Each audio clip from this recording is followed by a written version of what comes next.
Nessa semana foi divulgada uma pesquisa que gerou muita discussão sobre o estupro. De acordo com os dados, 1 em cada 3 brasileiros concorda que a mulher é vítima de um estupro, ela tem culpa.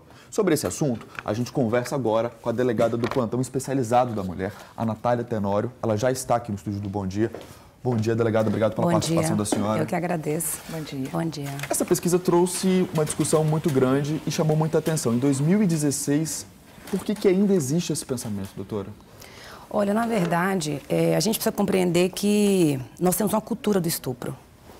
E ela começou a ser discutida muito recentemente, porque nós temos um tabu ainda a ser quebrado quando a discussão é violência sexual. Muitas pessoas perguntam se a Lei Maria da Penha, 11.340, contribuiu de algum modo para diminuir índices envolvendo violência sexual. Eu posso seguramente dizer que, de maneira efetiva, não. Por quê? Ainda continua sendo extremamente subnotificado, porque a mulher tem muita vergonha, e também dos julgamentos que são feitos tanto na sociedade quanto pelas instituições. Então, o que acontece? A discussão ainda é muito recente, mas está enraizada na nossa sociedade desde a nossa construção. Agora, o estupro é da colonização. Agora, o que assusta é a mulher também, né? A mulher também respondeu isso. 1 em cada 3, a mulher também está nessa porcentagem. Porque, na verdade, a mulher que responde isso, ela não entra no processo de reflexão. Ela simplesmente, reproduz um conceito. E qual é que é a questão? A mulher numa sociedade machista como a nossa, ela é construída para desempenhar um papel. E esse papel é controlado. E desde pequeno, a gente é acostumado a compreender que homens serão respeitados, né? E qual que é a cobrança nesse sentido dos pais? Ah, meu filho, trabalhe, não seja um vagabundo, né? Você será respeitado por isso. As mulheres não, você se deu respeito. E quando se diz se deu respeito, isso vem carregado de toda uma questão de controle da sexualidade da mulher. A nossa sociedade controla a sexualidade feminina, a maneira que o corpo feminino se manifesta. Agora, a pesquisa mostrou também que quem responde, né, a maior parte das pessoas que responderam, quem responde por isso tem menor grau de escolaridade. Falta educação também? Na verdade, eu vi esse dado. É um dado importante, mas é um dado que tem que ser refletido.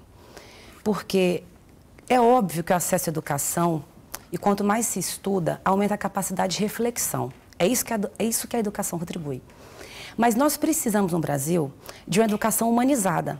Porque a gente tem uma educação, quando a escola é de boa qualidade, que forma pessoas para o mercado de trabalho. E óbvio que essa pessoa, se terminou o curso superior, ela vai ter um poder de reflexão maior. Mas nós precisamos discutir gênero em todas as escolas. Então, o que eu estou querendo dizer com isso? Que diminui, sim, esse tipo de carga de preconceito na fala, sim, porque essa pessoa refletiu. Mas que esta pessoa teve no seu processo de educação no Brasil uma discussão nesse sentido, ela não teve. E ela precisa ter. A educação tem que começar, então, desde criança? Sim. A gente precisa urgentemente introduzir isso na matriz curricular. E qual é o atraso que a gente tem no Brasil?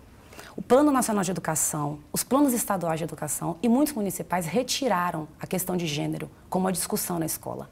Isso existia, isso foi retirado por uma força das bancadas evangélicas. Por quê? Porque as bancadas evangélicas temem discutir a questão de gênero, acreditando que, de algum modo, isso vai desestabilizar a ideia de família.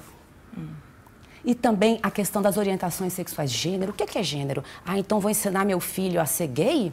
Eu vou permitir que na escola ensine ao meu filho que ele pode também ser gay, não é nada disso. Ou então vou permitir que minha filha ouça na escola que ela pode ocupar qualquer espaço? Ou que meu filho aceite na escola que a esposa dele pode ocupar qualquer espaço?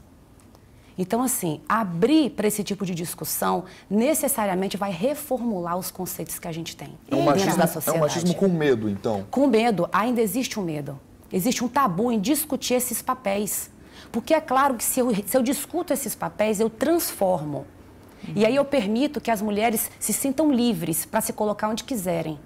E hoje nós temos uma educação que ainda coloca a mulher numa posição muito passiva, né? Então você diz o seguinte, no nosso processo de educação, que homens devem respeitar as meninas. Não, respeitar não, deve proteger as meninas. O discurso é esse, não é esse?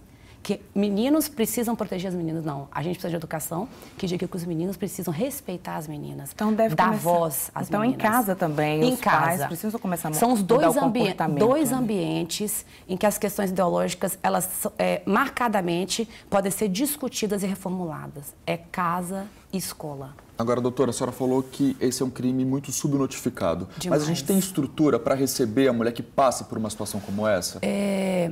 Eu poderia dizer a você o seguinte, a gente tem caminhado para ter, mas a gente precisa também discutir. Porque nem a polícia e nenhuma instituição está preparada para isso. Porque se você observa que se a sociedade não discute o problema e ao mesmo tempo não cobra ainda da maneira que ela deve cobrar, a gente não está preparado. Esse avanço ele é coletivo.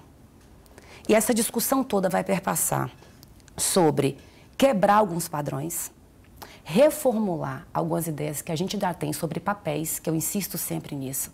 Por quê? Quando alguém diz, a mulher, é assustador que mulheres também culpabilizem a vítima, não é tão assustador. Essas mulheres estão inseridas numa sociedade machista. E essa sociedade está no imaginário coletivo. As pessoas acreditam, as pessoas, não só os homens e mulheres, que mulheres precisam cumprir determinados papéis. E mulheres que desviam desse comportamento precisam ser controladas. Então, se você pergunta a uma mulher que está atendendo muito bem esse papel que foi imposto, mãe, trabalha, se respeita, entre aspas, o que seria se respeitar? Não dança funk, não vai até o chão e não usa roupa curta.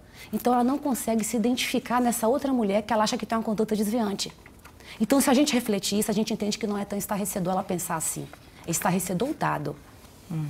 Não ela pensar assim, porque infelizmente ela não tem reflexão sobre isso ainda. Doutora, rapidamente, só para a gente encerrar, como denunciar aqui no Estado? Primeiro, se dirija às delegacias, né? Não deixe de falar sobre a questão.